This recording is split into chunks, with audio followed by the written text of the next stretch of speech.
না বাহির দুয়ারে সীমা ডাকবে না, মায়ারি বাঁধন ছাড়ি দিয়েছে সে। Alaikum everyone, I hope you are well. So আপনারা দেখতে পাচ্ছেন যে বাংলাদেশে কি ঘটছে, কিভাবে স্টুডেন্টদেরকে হত্যা করা হচ্ছে,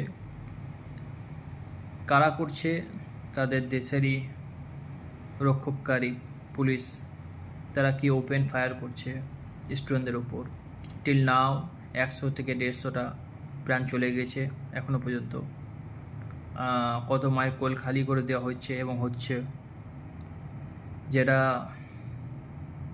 অকল্পনীয়, যেটা মানুষ ভাবতেই পারে না। জলের থেকেও সস্তা হচ্ছে মানুষের রক্ত। সত্যি বাংলাদেশ দেখিয়ে দিল যে কীভাবে মানুষ হত্যা করতে হয়, কাদেরকে।